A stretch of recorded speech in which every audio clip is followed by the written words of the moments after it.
Hello friends, welcome to my YouTube channel unpaid Guruji. दोस्तों, आज की ट्यूटोरियल में हम ईवीएस सेक्शन से 30 महत्वपूर्ण क्वेश्चंस को कवर करेंगे। दोस्तों, सीटेट का जो एग्ज़ाम होता है उसमें ईवीएस सेक्शन से 30 क्वेश्चंस पूछे जाते हैं। उसमें 15 क्वेश्चंस जो होते हैं वो पेडागोजी सेक्शन से होते हैं और 15 क्वेश्चन जो होते हैं वो ईवीएस सेक्शन से पूछे जाते हैं। तो चलिए दोस्तों स्टार्ट करते हैं। सबसे पहला क्वेश्चन हम लोग देखते हैं, भारतीय राज्यों में किस राज्य की जो कोई भी सीमा समुद्री सीमा से नहीं मिलती है। क्वेश्चन है, एक बार फिर से देख लेते हैं। भारतीय राज्यों में से किस राज्य की कोई भी सीमा जो समुद्री सीमा से नहीं मिलती है। तो उसका जो आंसर होगा वो होगा दोस्तों राजस्थान। राजस्थान का जो राज्य है उसकी कोई भी सीमा समुद्र से नहीं मिलती है। चलिए दोस्तों, अगला क्वेश्चन है, किसी नदी के प्रदूषण स्तर की माप किस में की जाती है। किसी नदी के प्रदूषण स्तर की जो माप होती है वो किस में की जाती है। दोस्तों, ये की जाती है बीओडी, जैसे हम लोग बोलते हैं बायोकेमिकल ऑक्सीजन डिमांड। किसी नदी के प्रदूषण स्तर की जांच बीओडी बायोकेमिकल ऑक्सीजन डिमांड में की जाती है। तो इसका जो आंसर होगा वो होगा BOD biochemical oxygen demand. Okay, अगला क्वेश्चन हम लोग देखते हैं, वायरस संक्रमण से कौन सा रोग उत्पन्न होता है। जो वायरस संक्रमण होता है उससे कौन सा रोग उत्पन्न होता है। तो इसका जो करेक्ट आंसर है वो है जुकाम। जुकाम जो होता है वो वायरस संक्रमण से हो जाता है। ओके, नेक्स्ट क्वेश्चन हम लोग देख लेते हैं। दोस्तों, ये जितने भी क्वेश्चन हैं ये प्रीवियस जो टेट या सुपर टेट सीटेट हुआ है उसमें ये पूछे जा चुके हैं। चलिए, अगला क्वेश्चन है, वायुमंडल की सबसे ठंडी परत कौन सी होती है। जो वायुमंडल होता है, वायुमंडल में कई सारी परत होती हैं। क्षोभ मंडल होता है, आयन मंडल होता है, ओजोन मंडल होता है। तो ये कई सारी परत होती हैं। तो मध्यमंडल होता है, वायुमंडल होता है। तो वायुमंडल की जो सबसे ठंडी परत होती है वो कौन सी होती है। दोस्तों, वो होती है मध्यमंडल। तो इसका आंसर होगा मध्यमंडल। चलिए, अगला देखते हैं हम लोग, कोई एक ग्रीन हाउस गैस का नाम बताओ।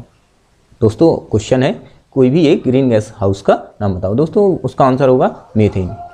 होता क्या है कि जो ग्रीन हाउस गैस होती हैं उसे हम लोग GHG के नाम से भी जानते हैं। और ये जो गैसें होती हैं वो तापमान में हो रही वृद्धि का कारण होती हैं। मुख्य कारण होता है जो तापमान में वृद्धि हो रही है उसका मुख्य कारण होती हैं।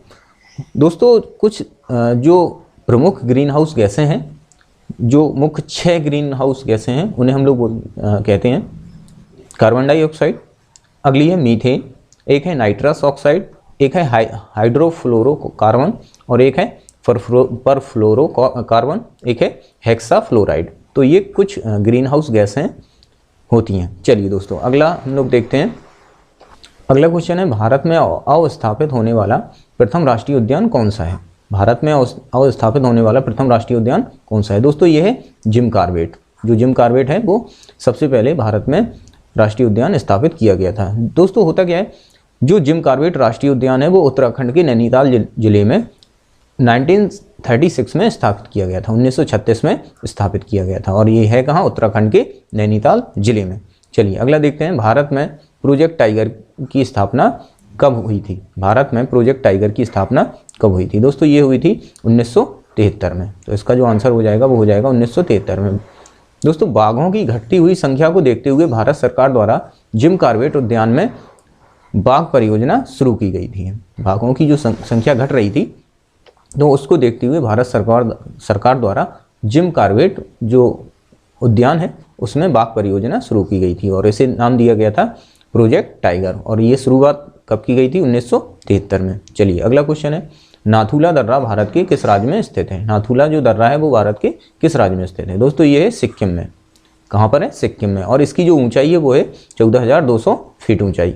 ओके, अगला क्वेश्चन हम लोग लेते हैं, भारत का सबसे दक्षिणतम बिंदु जिसे हम लोग बोलते हैं कन्याकुमारी, ये कहाँ पर स्थित है। दोस्तों, ये भूमध्य रेखा के उत्तर में स्थित है। कहाँ पर है, भूमध्य रेखा के उत्तर में स्थित है। दोस्तों, जो कन्याकुमारी है वो तमिलनाडु में स्थित है और यह हिंद महासागर, बंगाल की खाड़ी और अरब सागर का संगम है। काफ़ी पर्यटन स्थल है, ये काफ़ी अच्छा स्थल है। तो ये है क्या, हिंद महासागर, बंगाल की खाड़ी और अरब सागर का संगम स्थल है। और ये है कहाँ पर, किस राज्य में, तमिलनाडु में। चलिए, अगला क्वेश्चन हम लोग देखते हैं, जनगणना 2011 के अनुसार भारत में लिंगानुपात क्या है। जनगणना 2011 के अनुसार भारत में लिंगानुपात क्या है, मतलब जो स्त्री और पुरुष का रेशियो है वो कितना है। दोस्तों, जो स्त्री और पुरुष का रेशियो है जनगणना 2011 के अनुसार वो है 940 स्त्रियों पर 1000 पुरुष, ये रेशियो है। तो इसका जो आंसर होगा वो होगा 940 स्त्री और 1000 पुरुष। चलिए अगला क्वेश्चन हम लोग देखते हैं। अगला क्वेश्चन हम लोग देखते हैं पर्यावरण को बचाने के लिए चिपको आंदोलन कौन से राज्य से जुड़ा हुआ है? जो पर्यावरण है उसको बचाने के लिए जो चिपको आंदोलन चलाया गया था वो किस राज्य से संबंधित है? तो इसका जो करेक्ट आंसर है वो है उत्तराखंड। दोस्तों जो चिपको आंदोलन के प्रणेता थे वो थे सुंदरलाल बहुगुणा, और यह आंदोलन 1973 में शुरू किया गया था। कब शुरू किया गया था? 1973 में। किसके द्वारा शुरू किया गया था? सुंदरलाल बहुगुणा के द्वारा। ये क्वेश्चन पहले आ चुका है, यूपी जो टीटी हुआ था उसमें ये क्वेश्चन पहले आ चुका है। इसके बाद हम लोग अगला क्वेश्चन देखते हैं, भूकंप की तीव्रता किस में मापी जाती है? जो भूकंप होता है उसकी तीव्रता किस में मापी जाती है? ये सिंपल सा क्वेश्चन है, रिक्टर पैमाने पर भूकंप की तीव्रता को मापा जाता है। चलिए अगला क्वेश्चन देखते हैं, महासागरों में जल स्तर में वृद्धि का क्या कारण होता है? जो महासागर होते हैं उनमें जल स्तर में जब वृद्धि होती है तो उसका मुख्य कारण क्या होता है? दोस्तों वो होता है ध्रुवीय प्रदेशों में बर्फ का पिघलना। तो इसका जो आंसर हो जाएगा वो हो जाएगा ध्रुवीय प्रदेशों में बर्फ का पिघलना। ये पहले जो यूपी टेट हुआ था उसमें क्वेश्चन ये पूछा गया था। चलिए अगला क्वेश्चन है, विश्व पर्यावरण दिवस कब मनाया जाता है? विश्व पर्यावरण दिवस कब मनाया जाता है? दोस्तों ये मनाया जाता है 5 जून को। ये भी क्वेश्चन आया हुआ था। नेक्स्ट क्वेश्चन हम लोग देखते हैं, सूर्य की हानिकारक किरणों में से पृथ्वी को कौन सा स्तर सुरक्षित रखता है? जो सूर्य की यूवी किरणें आती हैं जिन्हें हम लोग बोलते हैं यूवी, और जो सबसे ज़्यादा खतरनाक किरणें होती हैं या नुकसानदायक किरणें होती हैं वो होती हैं यूवी सी। तो ये जो किरणें आती हैं उनसे कौन सुरक्षित करता है पृथ्वी को? ओजोन स्तर। पृथ्वी का जो ओजोन स्तर होता है वो से सुरक्षित करता है। चलिए अगला क्वेश्चन हम लोग देखते हैं, सीएनजी का पूरा नाम क्या है? दोस्तों ऐसे हम लोग बोलते हैं compressed natural gas.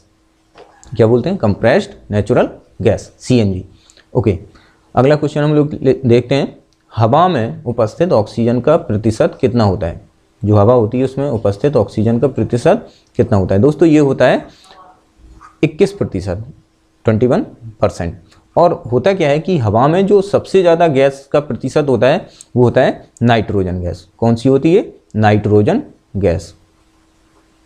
Nitrogen gas ये सबसे ज़्यादा इसका परसेंटेज होता है हवा में। तो चलिए दोस्तों अगला क्वेश्चन हम लोग देखते हैं, परम तापक्रम पैमाना कौन सा होता है? जो परम तापक्रम पैमाना होता है वो कौन सा होता है? दोस्तों वो होता है केल्विन। तो इसका करेक्ट आंसर क्या हो जाएगा? केल्विन। चलिए अगला क्वेश्चन हम लोग देखते हैं, ध्वनि या ध्वनि प्रदूषण को किस में मापा जाता है? दोस्तों ये मापा जाता है डेसिबल में। डेसिबल में। ओके नेक्स्ट क्वेश्चन है, पराबैंगनी किरणों में कौन सी सबसे अधिक हानिकारक होती है? जो पराबैंगनी किरणें होती हैं उसमें सबसे हानिकारक किरणें कौन सी होती हैं? दोस्तों ये होती हैं यूवी सी, और ये 3 टाइप की होती हैं, यूवी ए, यूवी बी और यूवी सी। और सबसे जो घातक होती है वो होती है यूवी सी। और ये यूवीसी किरणों से पृथ्वी को बचाता कौन है? जो ओजोन परत होती है। तो ओजोन परत, जो ओजोन लेयर होती है वो पृथ्वी पर इन किरणों को आने से बचाती है। तो इसका आंसर हो जाएगा यूवीसी।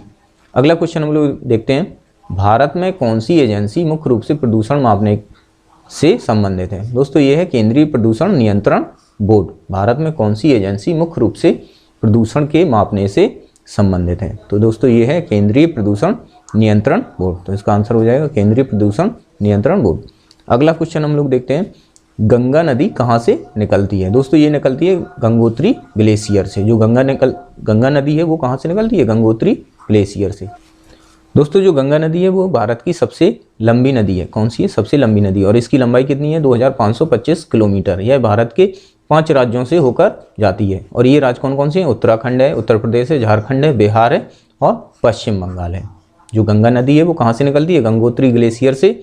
और ये भारत की सबसे लंबी नदी है। लंबाई कितनी है? 2525 किलोमीटर। भारत के कितने राज्यों से होकर जाती है? 5 राज्यों से, उत्तराखंड, उत्तर प्रदेश, झारखंड, बिहार और पश्चिम बंगाल से। चलिए दोस्तों अगला क्वेश्चन हम लोग देखते हैं, गिर सेर परियोजना कहाँ पर अवस्थित है? दोस्तों ये गुजरात के जूनागढ़ जिले में स्थित है। यहाँ पर जो एशियाई शेर होते हैं वो पाए जाते हैं। कौन से शेर पाए जाते हैं? एशियाई शेर।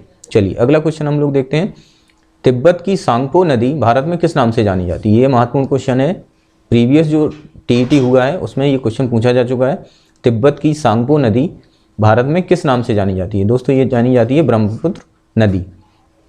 ओके, अगला क्वेश्चन है घास भूमि क्षेत्र के परितंत्र की खाद्य श्रृंखला में सबसे उच्च स्तर पर कौन से उपभोक्ता होते हैं? दोस्तों ये होते हैं मांसाहारी। चलिए दोस्तों अगला क्वेश्चन हम लोग देखते हैं। वायुमंडल का प्रमुख स्तर जो पृथ्वी तल के सबसे नज़दीक होता है, दोस्तों ये होता है क्षोभ मंडल। कौन सा होता है? क्षोभ मंडल। दोस्तों होता क्या है, जो मौसम संबंधी जितनी भी घटनाएं होती हैं, मौसम संबंधी जितनी भी घटनाएं होती हैं वो इसी मंडल में होती हैं। चलिए दोस्तों अगला क्वेश्चन देखते हैं। पारिस्थितिक तंत्र में ऊर्जा का जो मुख्य स्रोत होता है वो क्या होता है? दोस्तों वो होता है सूर्य का प्रकाश। पारिस्थितिक तंत्र में ऊर्जा का मुख्य स्रोत क्या होता है? दोस्तों वो होता है सूर्य का प्रकाश। चलिए दोस्तों अगला क्वेश्चन लेते हैं। एगमार्क का संबंध किससे होता है? दोस्तों एगमार्क का जो संबंध होता है वो उत्पाद की गुणवत्ता से होता है। भारत में जितने भी खाद्य पदार्थ होते हैं उन पर सभी में ये एगमार्क लगाया जाता है। चलिए अगला क्वेश्चन है।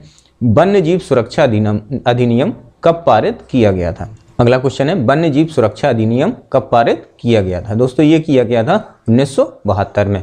और ये किसके लिए पारित किया गया था? अवैध शिकार एवं व्यापार को रोकने के लिए। जो जानवरों का व्यापार किया जाता था उसे रोकने के लिए और उनका जो अवैध शिकार किया जाता है उसे रोकने के लिए। चलिए अगला क्वेश्चन देख लेते हैं हम लोग। दूध से दही बनाने की प्रक्रिया को क्या कहते हैं? दोस्तों इसे कहते हैं किण्वन। ओके, अगला क्वेश्चन हम लोग देखते हैं। कौन सा ईंधन न्यूनतम पर्यावरणीय प्रदूषण उत्पन्न करता है? मतलब सबसे कम प्रदूषण उत्पन्न करने वाला कौन सा ईंधन होता है? दोस्तों ये होता है हाइड्रोजन। तो इसका आंसर क्या हो जाएगा? हाइड्रोजन। दोस्तों ये थे 30 महत्वपूर्ण क्वेश्चन जो हमने आज आपको ईवीएस सेक्शन में डिस्कस किए। तो दोस्तों आज का हमारा ट्यूटोरियल आपको कैसा लगा हमें कमेंट सेक्शन में जरूर बताएं। Thank you.